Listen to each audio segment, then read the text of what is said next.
So on the market front, well, the Dow was down today over 200 points, 221 points, and the S&P declined a bit, and the NASDAQ was up a bit. So investors worry over regional banks. Yeah, they once again flared up.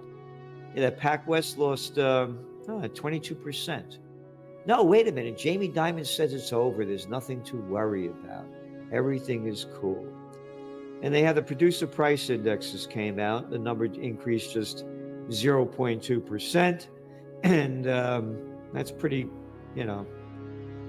that's not much. And so it's coming down.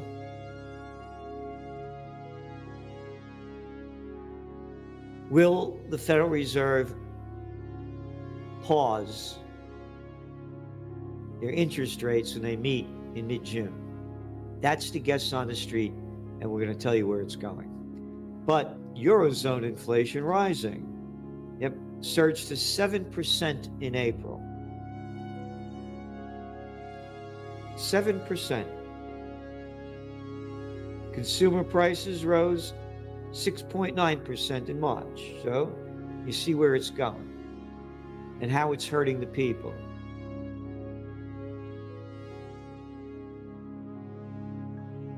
How come? Because the Fed head. The economy is strong and blah, blah, blah, blah. No, it's not that strong. Manufacturing's getting really weak. The whole export around the world is going down. Germany's that far from into recession. The whole thing is slowing down globally. Protests going on all over the world. Big one in France today, and this is just the beginning of it.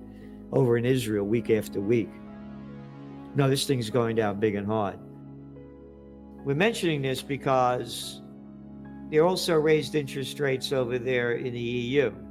It's still low compared to inflation, but they're way higher than the negative that they used to have.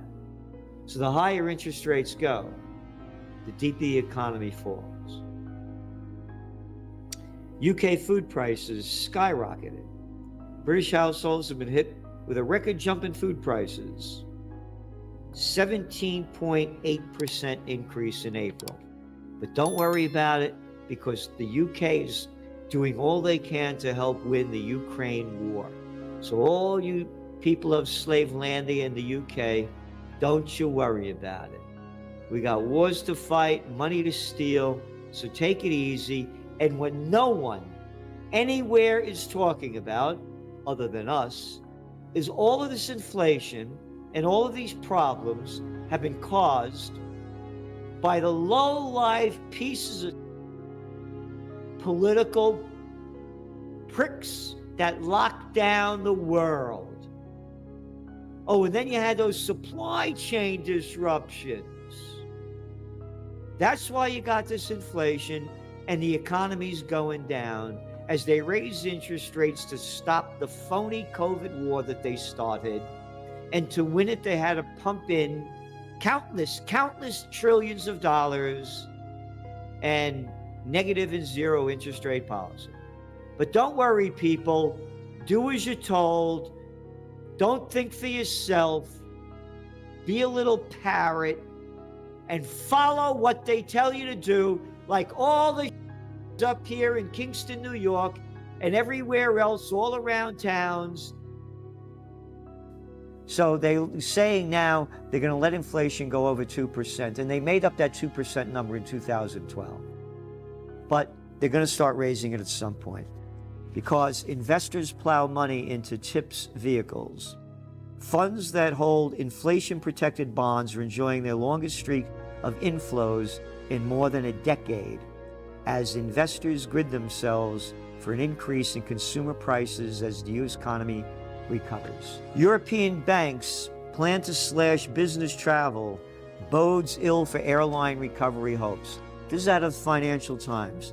I'm mentioning this because commercial real estate sectors like New York, the big cities, conventions, trade shows, people traveling back and forth, there's going to be a lot less travel. Business travel is the most lucrative way airlines make money. That's where they make the dough, not on tourism travel. And now this thing's going to go down. And it's not only the office building bust. Business travel is nothing compared to what it used to be. We're Zooming. I don't want to send you over to, California. Yeah, get on a Zoom over here. I don't want to waste my money. No, you're not going to Paris. So now all those hotels, convention centers, and all those things that depended on heavy business travel, going down big time. If anybody doesn't see what's going on, you better grow up.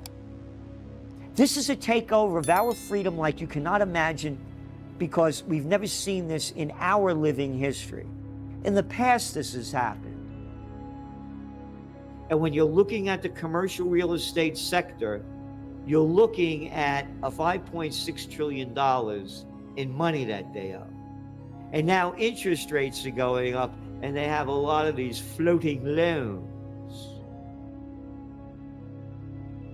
So this thing's going down big, it's going down hard. I just tell you what happened with PacWest. And there's going to be a lot more. Oh, then there's the debt ceiling crisis.